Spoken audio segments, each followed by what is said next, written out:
معزز صاحبین اکرام، السلام علیکم ورحمۃ اللہ۔ الحمدللہ رب العالمین والعاقبۃ للمتقین والصلاۃ والسلام علی رسولہ الکریم، اما بعد فاعوذ باللہ من الشیطان الرجیم، بسم اللہ الرحمن الرحیم۔ وَلَنَبْلُوَنَّكُمْ بِشَيْءٍ مِّنَ الْخَوْفِ وَالْجُوعِ وَنَقْصٍ مِّنَ الْأَمْوَالِ وَالْأَنفُسِ وَالثَّمَرَاتِ وَبَشِّرِ الصَّابِرِينَ۔ صدق اللہ مولانا العظیم وصدق رسولہ النبی الامین المعین المتین الکریم، ونحن علی ذلک لمن الشاہدین والشاکرین، والحمد للہ رب العالمین۔ خطبہ مسنونہ کے بعد سورہ بقرہ آیت نمبر 155 کو میں نے تلاوت کیا اور اپنے آپ کو مشرف کیا۔ اس کے متعلق میں کچھ عرض کروں، آپ حضرات سماعت کریں۔ ہم سب مل کر مدنی تاجدار، رحمت پروردگار، ہم غریبوں کے غمگسار، دونوں عالم کے مالک و مختار حضور سرکار مدینہ سرور قلب و سینہ صلی اللہ تعالی علیہ وسلم کی بارگاہ ناز میں محبتوں کا ثبوت پیش کرتے ہوئے بآواز بلند درود پاک پڑھیں۔ اللہم صلی علی سیدنا و شفیعنا و حبیبنا و کریمنا و مولانا محمد مبارک وسلم، صلو علیہ صلاۃ و سلام علیک یا رسول اللہ صلی اللہ تعالی علیہ وآلہ وسلم۔ جو حضرات پیچھے بیٹھے ہیں وہ آگے آ جائیں،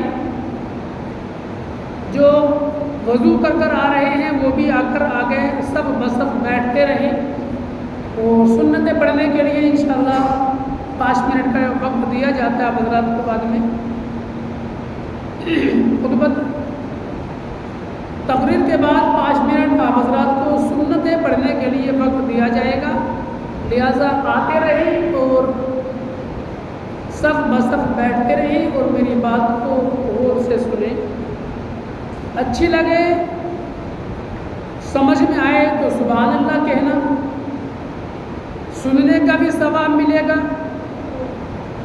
اور جمعے کی نماز ادا کرنے کے لیے آپ لوگ تشریف لائے، جب سے چلے، چلنا عبادت، آنا عبادت، یہ مسجد ہے، یہاں پر بیٹھنا بھی عبادت، جو ذکر کیا جائے اس کو سن لو تو سننا عبادت، سبحان اللہ کہو تو وہ بھی عبادت، اور عمل کیا جائے، سننے کے بعد عمل کیا جائے تو انشاءاللہ زندگی میں انقلاب پیدا ہو جائے۔ شاعر کہتے ہیں کہ جو دہکتی آگ کے شعلوں پہ سویا وہ حسین، جو دہکتی آگ کے شعلوں پہ سویا وہ حسین، جس نے اپنے خون سے دنیا کو دھویا وہ حسین، جو جواں بیٹے کی میت پہ نہ رویا وہ حسین، جو جواں بیٹے کی میت پہ نہ رویا وہ حسین، جس نے سب کچھ کھو کے پھر بھی کچھ نہ کھویا وہ حسین، مرتبہ اسلام کا جس نے دوبالا کر دیا، مرتبہ اسلام کا جس نے دوبالا کر دیا، خون نے جس کے 2 عالم میں اجالا کر دیا۔ ایک مرتبہ اور نبی آل نبی پر درود پاک۔ اللہم صلی علی سیدنا و شفیعنا و حبیبنا و کریمنا و مولانا محمد مبارک وسلم، صلو علیہ صلاۃ و سلام علیک یا رسول اللہ صلی اللہ تعالی علیہ وآلہ وسلم۔ خالق کائنات نے زندگی عطا فرمائی اور انسان کو آزمائشوں میں رکھا۔ انسان کی آزمائش ہوتی رہی ہے اور ہوتی رہے گی، اور زندگی جو ہے یہ پوری زندگی انسان کی ایک آزمائش تھی، جس کو کہا جائے امتحان۔ سب سے مشکل اور کٹھن جو امتحانات دیے ہیں وہ اللہ تبارک و تعالیٰ کے انبیاء کرام نے دیے۔ جو امتحانات پروردگار عالم کے انبیاء کرام نے، رسولوں نے، نظام نے دیے، وہ کوئی مسلمان نہیں دے سکتا۔ ہے کوئی بندہ جو رب کی رضا کے لیے اپنے بیٹے کی گلے پہ چھری چلائے؟ ہے کوئی بندہ ایسا جو آتش گدا اتنا بڑا ہو جس کی آگ کے شعلے آسمانوں سے بات کرے اور اس بندے کو اس میں ڈالا جائے اور رب کی رضا کے لیے چلا جائے؟ ہے کوئی بندہ ایسا جو تین دن تک بھوکا رکھا جائے اور اس کبھی زبان پر شکوہ اور شکایت نہیں آئے؟ ہے کوئی بندہ ایسا جو کھڑا ہو جائے اور جب اس پر آرا چلایا جائے اور کہے پروردگار دیکھ، لیکن رب کی رضا کے لیے خاموش کھڑا رہے؟ یہ انبیاء کرام کا کام ہے۔ ہے کوئی بندہ ایسا جس کے بھائی اس کو کنویں میں لٹکائے اور رب کی رضا کے لیے صبر کرے، رستہ کاٹ دیا جائے؟ یہ امتحانات انبیاء کرام نے دیے۔ انسان کی زندگی ایک آزمائش ہے۔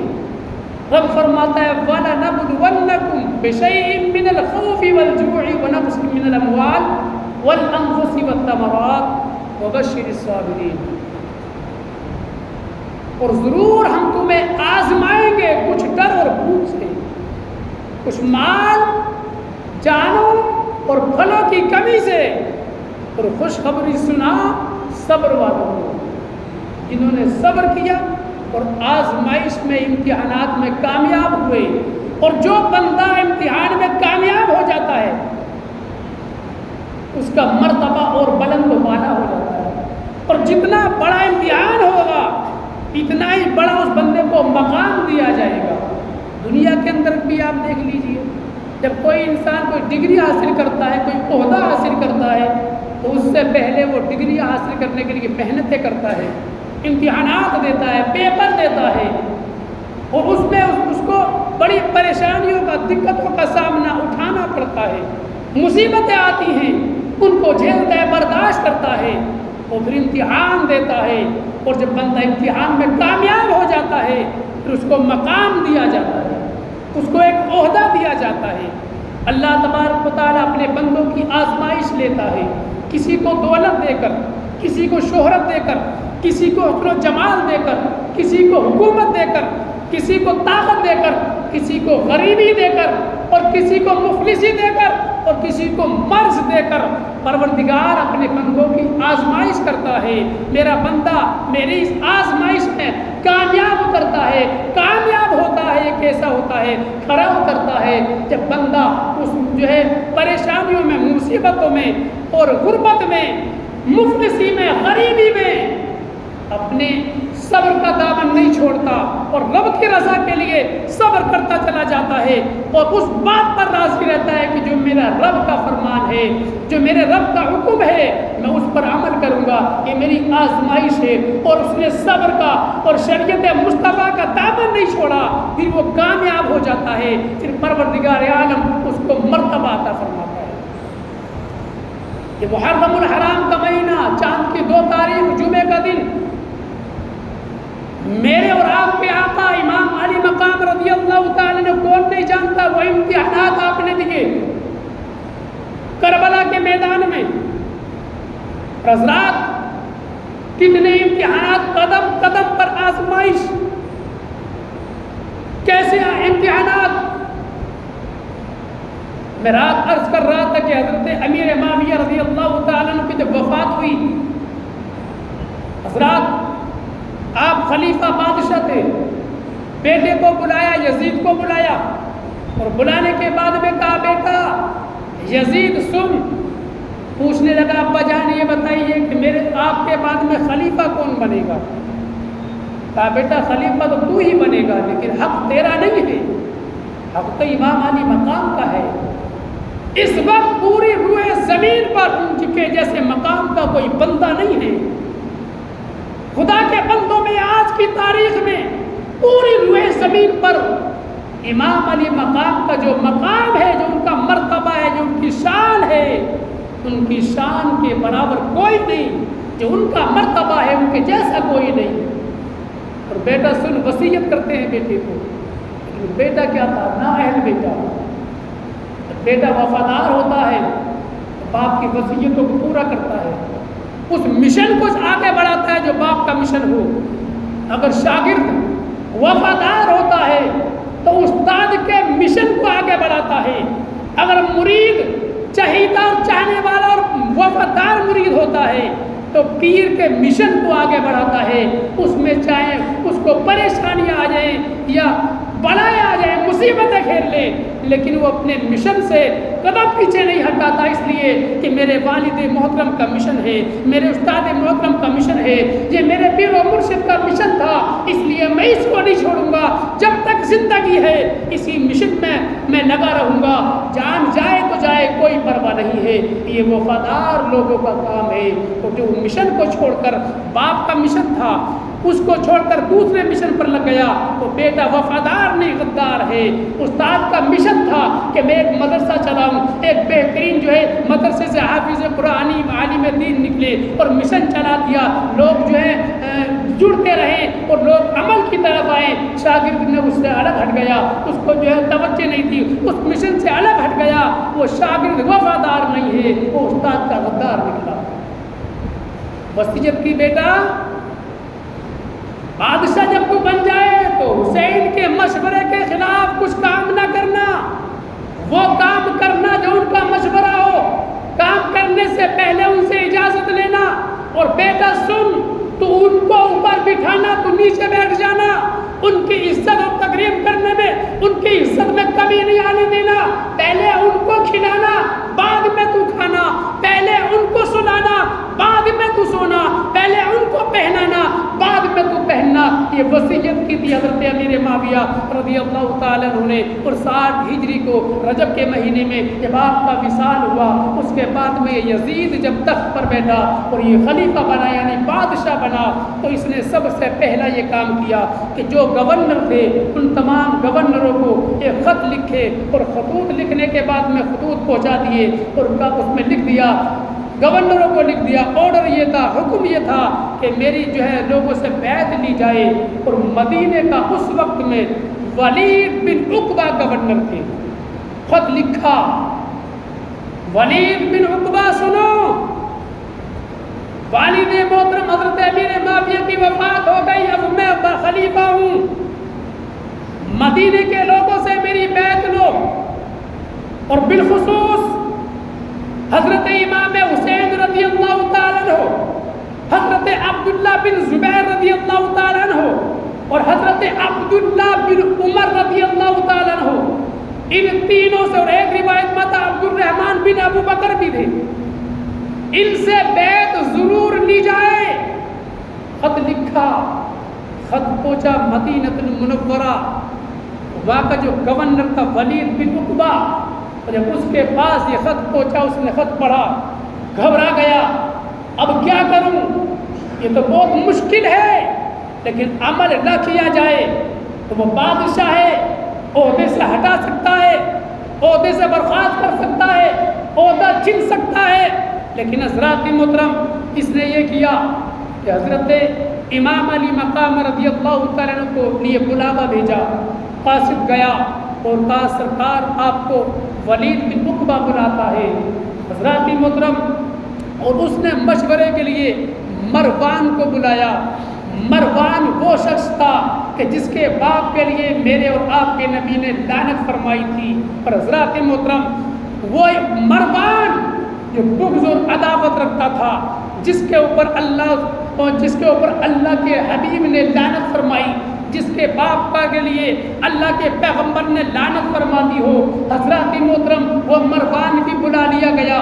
حضرت امام علی مقام رضی اللہ تعالیٰ عنہ نے اپنے چند ساتھی ساتھ میں لیے، اور ساتھ میں لینے کے بعد میں وہاں پر پہنچ گئے اور فرمایا ٹھہرو، تم باہر ٹھہر جاؤ، کمرے کے مکان کے باہر ٹھہرے رہنا، میں اندر جاتا ہوں اور ولید بن عقبہ سے بات کرتا ہوں، وہ کیا کہتا ہے مجھے معلوم ہے کیا کہنا ہے، اور مجھے یہ بھی معلوم ہے کہ مجھے کرنا کیا ہے، لیکن سنو تم یہاں سے جگہ چھوڑ کر نہ جانا، جب تک میں واپس نہیں آؤں، یہاں سے جانا مت، یہیں کھڑے رہنا، اور جب میری آواز بلند ہو جائے، میری آواز تمہارے کانوں تک آ جائے، میری بولنے کی آواز تمہارے کانوں تک آ جائے تو اندر آ جانا، ورنہ یہیں کھڑے رہنا۔ حضرت امام علی مقام رضی اللہ تعالیٰ عنہ اپنے چند ساتھیوں کو باہر کھڑا کیا اور اندر تشریف لے گئے۔ جب اندر پہنچے تو ولید بن عقبہ بیٹھا ہوا تھا اور مروان بیٹھا ہوا تھا۔ آپ جب گئے تو ولید بن عقبہ نے کہا سرکار میں نے جو آپ کو بلایا ہے وہ اس لیے بلایا ہے کہ آپ کو شاید اطلاع ملی ہو کہ نہیں ملی ہو کہ حضرت امیر معاویہ رضی اللہ تعالیٰ کا وصال ہو گیا ہے اور یزید جو ہے وہ خلیفہ بن گیا ہے، اور اس نے خط لکھا کہ میرے پاس پیغام آیا اور اس نے کہا کہ امام حسین رضی اللہ تعالیٰ سے میرے ہاتھ پر بیعت لی جائے۔ اور سرکار آپ یزید کے ہاتھ پر بیعت کر لو۔ یہ بیعت کا معنی کیا ہے؟ یہ عربی لفظ ہے، عربی میں بیع کہتے ہیں بکنا، خریدنا بیچنا۔ بیعت یعنی بک جانا، عام لفظ میں بیعت مانے بک جانا، جس کے ہاتھ میں ہاتھ دیا آپ اس کے ہاتھ پر بک گئے۔ اور عام طور پر جو کہا جاتا بیعت ہونا یعنی مرید ہو جانا، اس کی بات پر لبیک کہنا، اس کی ہاں میں ہاں کرنا، جو وہ کہے وہ صحیح ہے۔ کسی کو پیر مان لینا، عام لفظوں میں سمجھانے کی کوشش کر رہا ہوں۔ اپنے مرید ہوتے ہیں تو پیر کے ہاتھ میں ہاتھ دیتے ہیں نا۔ بات یہ تھی کہ اگر امام حسین رضی اللہ تعالیٰ عنہ یہ کہہ دے کہ ہاں میں یزید کو اپنا خلیفہ مانتا ہوں، اس کے ہاتھ دیتا ہوں، بیعت کرتا ہوں، تو جہاں تک حکومت تھی کوئی بندہ اس پر سر نہیں کھاتا، اس لیے کہ جب امام علی مقام نے بیعت کر لی تو ہم کیا کریں؟ سب کے سب اس کو خلیفہ مان لیتے۔ اب حضرات امام علی مقام رضی اللہ تعالیٰ عنہ نے جو بیعت نہ کی اس کی وجہ کیا تھی؟ کیا دشمنی تھی؟ نہیں۔ کیا اس سے بغض تھا؟ ذاتی مفاد کی وجہ سے؟ نہیں۔ حضرت امیر معاویہ کی عزت نہیں کرتے تھے؟ نہیں، ایسا بھی نہیں۔ حضرت امیر معاویہ کی امام علی مقام رضی اللہ تعالیٰ عنہ عزت کرتے تھے، بزرگ تھے، عزت کرتے تھے، وہ بھی آپ کی عزت کرتے تھے، لیکن یزید کے ہاتھ پر بیعت نہ کی اس لیے کہ یزید فاسق و فاجر تھا۔ فاسق و فاجر اس کو کہتے ہیں جو کھلم کھلا گناہ کرتا ہو، جو نمازوں کو چھوڑتا ہو، جو جھوٹ بولتا ہو، جو شراب پیتا ہو، جو جھوٹا ہو، اور یزید نے وہ کام عام کر دیا۔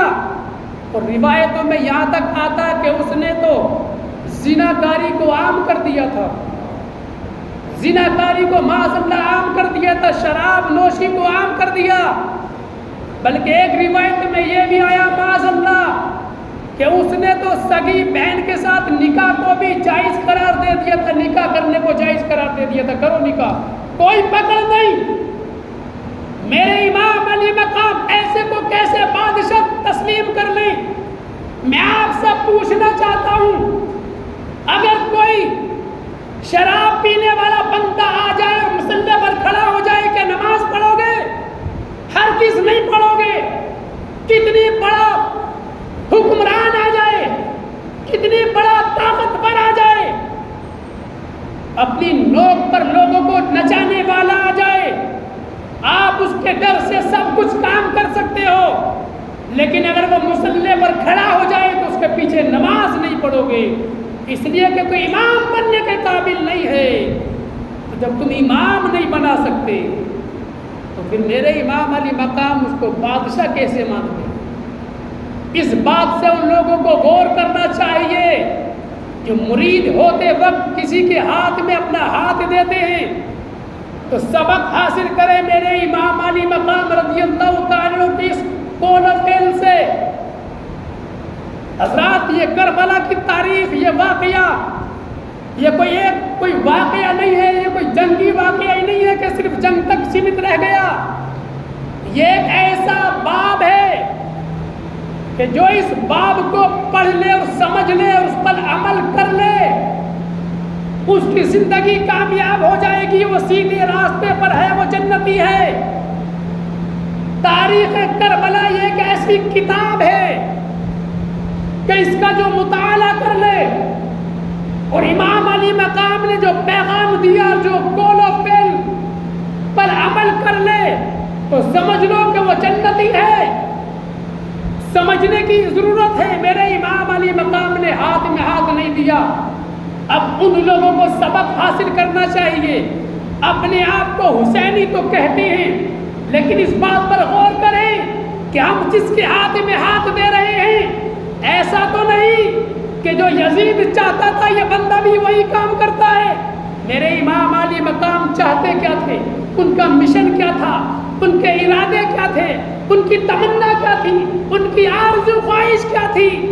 حضرات، ہاتھ میں ہاتھ اس لیے نہیں دیا کہ وہ بے نمازی تھا، جھوٹ بولا کرتا تھا، زانی تھا، جواری تھا، شریعت مصطفیٰ پر عمل نہیں کرتا تھا، اس لیے اس کے ہاتھ میں ہاتھ نہیں دیا۔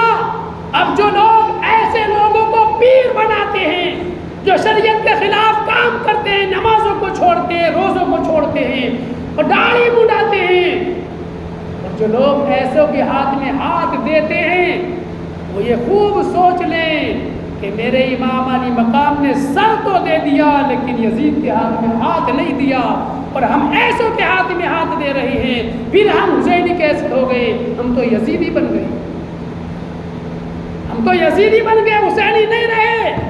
اور جو ایسوں کے ہاتھ میں ہاتھ دیتے ہیں، جو اولاد رسول ہیں، آل رسول ہیں، سید زادے ہیں، ولی کامل ہیں، متقی پرہیزگار ہیں، اور ہاتھ دیا اس کے ہاتھ میں، اس نے ہاتھ پکڑا، حضور خواجہ غریب نواز سے ملا دیا، اس نے ہاتھ پکڑا، اعلیٰ حضرت سے ملا دیا، اس نے ہاتھ پکڑا، غوث اعظم سے ملا دیا، غوث اعظم نے امام اعظم سے ملا دیا، امام حسین سے ملا دیا، اور امام حسین نے مولا علی سے ملا دیا، اور مولا علی نے نبی پاک سے ملا دیا۔ ایسوں کے جو ہاتھ میں ہاتھ دے گا کہ یا پیر کے ہاتھ میں ہاتھ دیا، پیر کے ہاتھ میں ہاتھ دیا اور جا کر رشتہ مل گیا نبی پاک سے، ایسوں کے ہاتھ میں جب ہاتھ دو گے تب حسینی کہلانے کے حقدار وہ حسینی ہیں۔ جو شریعت کے باغی کو دیکھا تو اپنا سر جھکایا نہیں، ہٹ گئے نہیں، ہم اس کے ہاتھ نہیں دیں گے۔ کوئی پوچھے کیوں نہیں دو گے؟ کوئی پوچھے اس کے ہاتھ میں ہاتھ کیوں نہیں دو گے؟ کہا سنو، میرے امام علی مقام کا یہی تو کام تھا، یزید کے ہاتھ میں ہاتھ نہیں دیا۔ جب امام علی مقام نے یزید کے ہاتھ میں ہاتھ نہیں دیا تو ہم بھی کسی دین کے باغی کے ہاتھ میں ہاتھ نہیں دیں گے، سر کٹ جائے تو کوئی پرواہ نہیں۔ امام علی مقام کی محبت میں ان کے اس مشن کو پورا کرنے کے لیے ہم سر بھی دے سکتے ہیں، جان تو جائے گی، بچے گی نہیں۔ تو میرے امام علی مقام نے کہا اچھا بیعت لینا چاہتے ہو؟ کہا سنو، میں ایسے بند کمرے کے اندر بیعت نہیں کروں گا، چلو باہر نکلو اور لوگوں کو اکٹھا کرو اور تمام لوگوں سے یزید کے ہاتھ پر بیعت لو اور پھر مجھ سے بھی کہو بیعت لینے کے لیے۔ ولید بن عقبہ نے جب دیکھا، وہ امن پسند انسان تھا اور اہل بیت رسول سے محبت کرنے والے تھے، تو دیکھا تو کہا سرکار ایسا کریں آپ تشریف لے جائیں اور میں پھر آپ کو بلاؤں گا۔ امام علی مقام رضی اللہ تعالیٰ عنہ جب چلے تو مروان، بغض جب عداوت دل میں ہوتا ہے تو وہ جھلک ہی آتا ہے۔ مروان کہنے لگا ولید بن عقبہ سن، اگر تو نے حسین کو جانے دیا اور حسین تیرے اس مکان سے باہر نکل گئے، پھر تجھ میں وہ طاقت نہیں کہ تو حسین پر قبضہ کر دے، اس سے بہتر موقع نہیں ہے ولید بن عقبہ، ان سے یا تو بیعت لے لے، اور اگر بیعت نہیں لے ان کے سر کو تن سے جدا کر دے۔ میرے امام علی مقام نے سنا تو قدم کو ٹھہرا دیا، پیچھے گھومے کہا مروان تو مجھے قتل کرے گا؟ تو مجھ کو قتل کرے گا؟ جس کے باپ میرے پر میرے نانا جان نے لعنت فرمائی ہو تو مجھے کیا قتل کرے گا؟ تو مجھ سے یزید کے ہاتھ پر بیعت نہیں لے سکتے۔ حضرات محترم، آپ یہ کہہ کر باہر تشریف لے آئے اور آنے کے بعد میں اپنے گھر تشریف لے آئے، یزید کے ہاتھ میں ہاتھ نہیں دیا۔ کیا؟ مشن کیا تھا حضرات محترم؟ اس لیے کہ وہ دین کا باغی تھا، شریعت مصطفیٰ کا دشمن تھا۔ اگر ہاتھ میں ہاتھ دے دیتے تو آج یہ دین یہاں تک اس قابل نہیں ہوتا۔ حضرات محترم، کسی نے کہا حسین اگر یزید کے ہاتھ میں ہاتھ دو گے دولتیں مل جائیں گی۔ فرمایا مجھے دولتوں کی ضرورت نہیں ہے، جس کو میرے نبی نے فرما دیا حسین جنتی نوجوانوں کا سردار ہے، جو جنت کے نوجوانوں کا سردار ہو اسے کسی چیز کی کسی دولت کی ضرورت نہیں ہے۔ حسین اگر یزید کی بیعت کر لو گے دولتوں کے انبار لگا دیے جائیں گے۔ کہا، کہنے والے نے کہا یا امام علی مقام، اگر آپ یزید کی ہاتھ پر بیعت کرتے ہو تو یزید آپ کو عزت کے مقام سے نوازے گا، یزید آپ کو عزتوں سے نوازے گا۔ آپ فرماتے ہیں کہ جس کی عزت جو ہے خالق کائنات نے دنیا کے تمام جو ہے مخلوقات کے دلوں میں ڈال دی، جس کی عزت تمام مخلوقات، تمام زمین کا ذرہ ذرہ، سمندر کی مچھلیاں، سورج کی کرنیں، چاند کی چاندنی جس کی عزت جانتی ہو، عزت کرتی ہو، وہ یزید ہماری عزت پر کیا اضافہ کرے گا؟ ہمیں اس سے کوئی عزت نہیں چاہیے۔ حضرات، کہنے والے نے کہا امام علی مقام اگر یزید کی بیعت نہیں کرو گے تو یزید دشمن بن جائے گا۔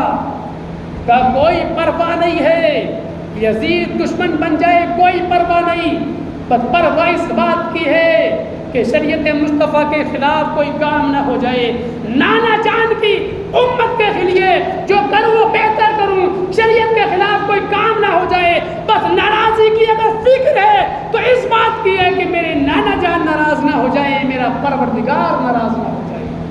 یزید ناراض ہونے دو، یزید دشمن ہو جائے گا، بادشاہ وقت ہے، کہا بادشاہ وقت ہے، دشمن بن جائے گا، بننے دو۔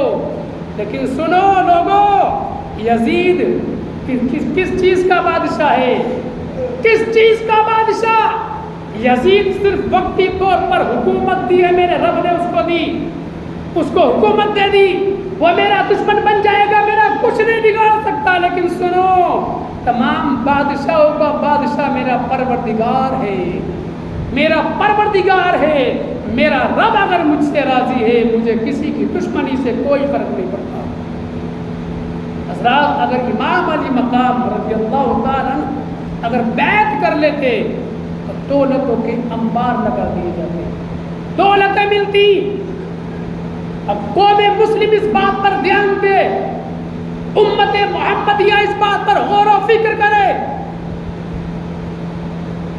امام حسین کے چاہنے والے، ماننے والے یہیں ٹھہر کر اپنے دلوں پر ہاتھ رکھیں کہ ہم کتنا ایسا کام کرتے ہیں، کہ ہم نے کبھی ایسا کیا دولت کے لیے ہم نے ناجائز قدم نہ رکھا، کبھی شریعت مصطفیٰ کا اگر حکم آیا تو ہم نے سر نہیں جھکایا۔ امام علی مقام اگر چاہتے دولتیں مل جاتی، لیکن ان کو دولت نہیں چاہیے تھی، شریعت مصطفیٰ کو بچایا۔ اب جو بندہ اس بات پر عمل کرتا ہے کہ عہدہ جائے تو جائے لیکن شریعت کا حکم نہیں جائے، امامت جائے تو جائے شریعت مصطفیٰ کا حکم نہ جائے، حضرات محترم جان جائے تو جائے، کوئی پرواہ نہیں ہے۔ اور لیکن امام علی مقام کے اس پیغام کو میں عمل کروں گا کہ میرے امام علی مقام اگر چاہتے تو دولتوں کے انبار لگا دیے جاتے، لیکن انہوں نے بات نہیں مانی، میں بھی غلط کام کے لیے راضی نہیں ہوں گا، عہدہ جائے تو چلے جائے، دولت نہ ملے تو کوئی بات نہیں ہے، غریبی میں وقت کاٹ لوں گا، بھوکا رہ کر زندگی گزار لوں گا، لیکن شریعت مصطفیٰ کے خلاف میں کام نہیں کروں گا۔ ہم کتنے کام کرتے ہیں، صبح سے شام تک ہم کتنے کام کرتے ہیں، کبھی ہم نے سوچا؟ کبھی نہیں۔ اچھا، امام علی مقام رضی اللہ تعالیٰ عنہ کا مقصد کیا تھا، مشن کیا تھا؟ کسی عالم صاحب نے کیا خوب کہا ہے کہ اگر امام علی مقام رضی اللہ تعالیٰ عنہ نے، میری اس بات کو غور سے سنیں، ذہن سے اور دل سے سنیں اور دل کی تختی پر لکھیں اور تلاش کریں واقعی ہمارے ہاتھ میں ہے کیا کیا، ہمارے ہاتھ میں کیا ہے۔ میرے امام علی مقام رضی اللہ تعالیٰ قیامت میں سوال کر دیا، پوچھ لیا، میرے نانا جان کے امتیوں ادھر آؤ، حسینی حسینی حسینی نعرہ لگانے والوں ادھر آؤ، یہ بتاؤ کہ میں نے کربلا کی میدان میں جا کر پورے گھر کو قربان کر دیا، میں نے کیا بچایا تھا؟ اگر یہی سوال میں آپ سے کروں کہ میرے امام علی مقام نے کیا بچایا، آپ کہو گے دین بچایا۔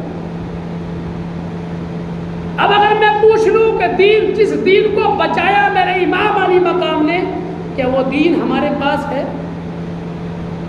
کیا وہ دین ہمارے گھروں میں ہے؟ نہیں۔ اگر میں سوال کروں اور کیا بچایا، کہا نماز۔ آخری وقت میں ایسا سجدہ کیا کہ سجدے میں سر رکھتے ہوئے دنیا نے دیکھا، اب سر اگر اٹھے گا تو میدان محشر کے دن اٹھے گا۔ وہ نماز پڑھ کر دکھائی، نماز بچائی۔ ہم اپنے دامن تلاش کریں کہ ہمارے دامنوں میں نماز ہے، ہمارے ہاتھ میں نماز ہے۔ امام علی مقام نے بچائی نماز، وہ ہمارے پاس ہے نہیں۔ امام علی مقام کیا چاہتے تھے کہ میرے نانا جان کے امتی نمازی بنے۔ یزید کیا چاہتا تھا؟ یزید کیا چاہتا تھا؟ مسلمان بے نمازی ہو جائیں، کوئی پرواہ نہیں۔ امام علی مقام چاہتے تھے میرے نانا جان کے امتی نمازی پرہیزگار بنے، اور یزید چاہتا تھا مسلمان بے نمازی بنے۔ اب صحیح بتاؤ، جو نمازی ہے وہ حسینی ہے، اور جو بے نمازی ہے کس کی بات پر عمل کیا؟ کس کے مشن کو آگے بڑھایا؟ کس کے مشن کو؟ یزید چاہتا تھا بے نمازی بنے، حسین چاہتے تھے نمازی بنے، اور جو نمازی وہ حسین کے مشن پر جو بے نمازی۔ خود سوچ لو آپ، یزید چاہتا تھا کہ شرابی بنے، حسین چاہتے تھے کہ متقی پرہیزگار بنے۔ یزید چاہتا تھا کہ مسلمان جھوٹے ہو جائیں، یزید چاہتا تھا کہ شریعت کے اندر تبدیلی آ جائے، کوئی پرواہ نہیں۔ سارے گناہ جو آج ہو رہے ہیں مسلمان کر رہے ہیں، یزید نے ان پر عام چھوٹ دے دی تھی۔ امام علی مقام کا مشن کیا تھا کہ میرے نانا جان کے امتی روزے دار بنے، تو یزید کیا چاہتا تھا؟ بے روزے دار بن جائیں۔ ہمارے پاس کیا ہے؟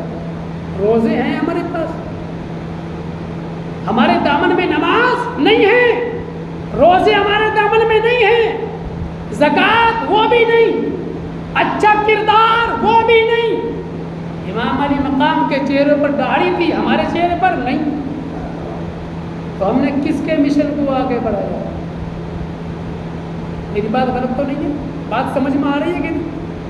بات سمجھ میں آ رہی ہے کہ دل کی رگ پر میں نے ہاتھ رکھا، دکھتی ہوئی رگ ہے، دکھ ہوگا تھوڑا سا، اور دکھ اس لیے پہنچے گا کہ جب ہاتھ ٹوٹتا ہے یا ہاتھ میں موچ آ جاتی ہے اور حکیم کے پاس، ڈاکٹر کے پاس جاتی ہے، اور جب وہ اس کو پکڑ کر دباتا ہے تکلیف ہوتی ہے تھوڑی دیر کے لیے۔ اگر وہ نہیں دبائے گا، اس تکلیف کو تم برداشت نہیں کرو گے تو پھر ہاتھ صحیح نہیں ہوگا، تو وہ دباتا ہے تمہارے فائدے کے لیے۔ دکھتی رگ میں نے ہاتھ رکھا ہے، حضرات تکلیف ہوگی تھوڑی دیر کے لیے، لیکن دل کے جو ہے پردوں کو کھولو، ذہنوں کے پردوں کو کھولو کہ ہم کر کیا رہے ہیں۔